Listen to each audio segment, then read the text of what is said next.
so petty, so cheap, so nasty, so deliberately hurtful, but not frightening. Contemptible, not frightening. Don't make a federal case every time, I say to the ADL. You have to be able to tell what's dangerous, what's wicked, what's toxic from what isn't. Is monotheism anti-Semitic? Yes. At least two-thirds of it is, more or less by definition. The other, and that, in numbers, that means a lot of people. The two that are plagiarized from Judaism, from the worst bits of Judaism, I would add. Why do I say this? Because any real Christian, any serious believing Christian, would give everything he owned to have a personal meeting with Jesus of Nazareth. Nothing more could be desired than that moment. They yearn for it, they thirst for it, they hunger for it. No serious Muslim could want anything more than to have met himself with the messenger of God, with the Prophet Muhammad. Well, there were no Ukrainians around at that time. There were no Poles at the crucifixion. There were no Irish people in Mecca and Medina. There was only one people that's still around that met both these impostors and said, no sale, don't believe it. Do you think that's ever going to be forgiven? Of course it's not. Of course it'll never be forgiven. They saw Jesus of Nazareth and they spat in his face. They saw the Prophet Muhammad and they said, this guy's just a warlord. And of Jesus they said, he's just a crackpot rabbi and also a great blasphemer. And Maimonides says, one of his sharper passages, our sages never did a better thing than when they got rid of that rabble-rousing impostor. Well, makes you proud, I hope. You shouldn't want to be forgiven for getting a thing like that right. But don't go to any mushy ecumenical outreach meetings with these people. It's a waste of time. My related question, can anti-Semitism, should it ever be considered flattering? Yes, I think so. The case that convinced Herzl that the Jews should leave Europe, the case of Colonel Alfred Dreyfus, led, after convulsing and splitting France and French society and culture, to the coinage of the term intellectual to describe the pro-Dreyfusard faction. It was a term of contempt coined by the Action Française, the extreme anti-Semitic right party, by the Catholic Church, and by the bigots of the French army. Intellectual meant someone who was fundamentally unsound, who had no proper blood and soil connection with the organic society of France, who had no loyalties except to the mind and to inquiry, who was a doubter. I hope that word intellectual never loses its association with those wonderful things. And to that extent, it's a product of the struggle against anti-Semitism, which is very much a projection of precisely that conservative pathology. It was Charles Maurras, the founder of Action Française, T.S. Eliot's favorite philosopher, favorite politician, who, when he was finally jailed after the war for collaboration with the Nazis, as he was leaving the dock, was heard to say, "Enfin, c'est la revanche de Dreyfus." Dreyfus is vindicated. Yeah, he was right. And it was Eliot, the admirer of Maurras, who in his lecture not long after, at the University of Virginia, famous lecture, After Strange Gods, did not say that a healthy society should not have too many Jews in it.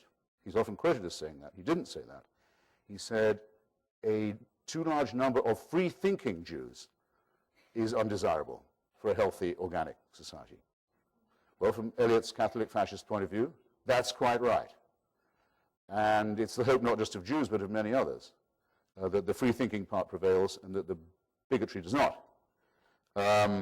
Rebecca West, in her wonderful book, I hope you've all read Black Lamb, Grey Falcon, Journey Through the Balkans, just as Nazism is beginning to get going in pre-war Europe, looking at the fractured, feudal, backward societies of what was then a sort of Yugoslavia, says, I quote directly, "Many primitive peoples must receive their first intimation of the toxic quality of thought from Jews.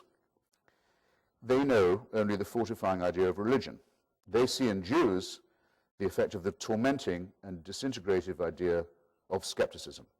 And you think about what happened to Catholic Croatia, the organic, stable, millennial, unchanging society.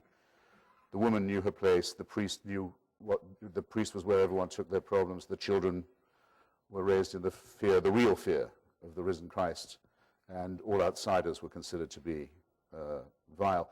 Imagine, and then know what happened. She had it absolutely right. Jews aren't going to be forgiven for troubling the sleep of the peasantry and the feudal types who want to keep them that way.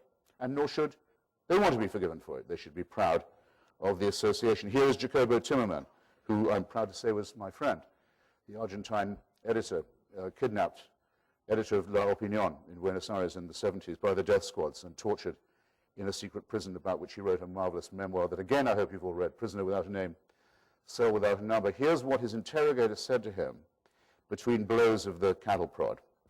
He said, Argentina has three main enemies. Karl Marx, because he tried to destroy the Christian concept of society. Sigmund Freud, because he tried to destroy the Christian concept of the family. And Albert Einstein, because he tried to destroy the Christian concept of time and space. That should make you proud too, isn't it? I mean, none of those names are Irish. Victor Klemperer, final recommendation, if you have not read Victor Klemperer's Diaries of the Third Reich, every day between 1933 and 1945, you should.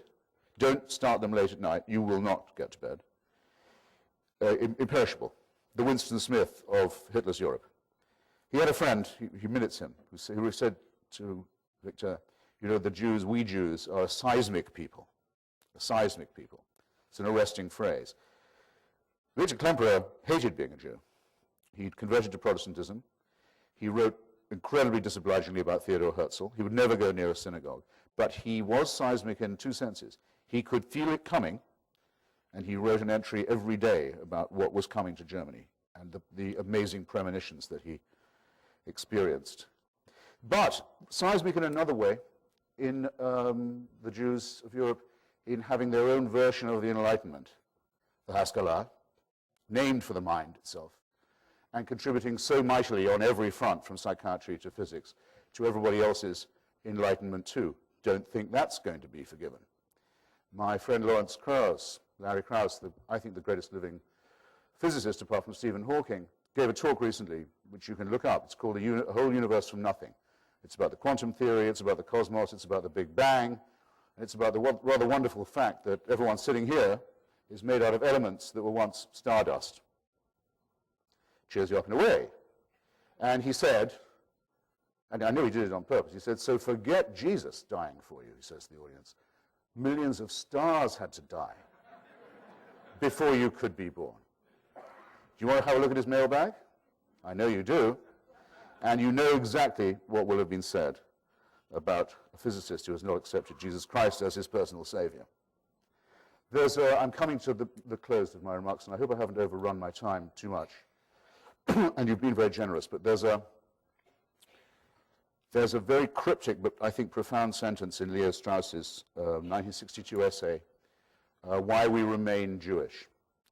And I'll again quote directly from Leo Strauss's conclusion. He says, the Jewish people and their fate are the living witness for the absence of redemption. This, one could say, is the meaning of the chosen people.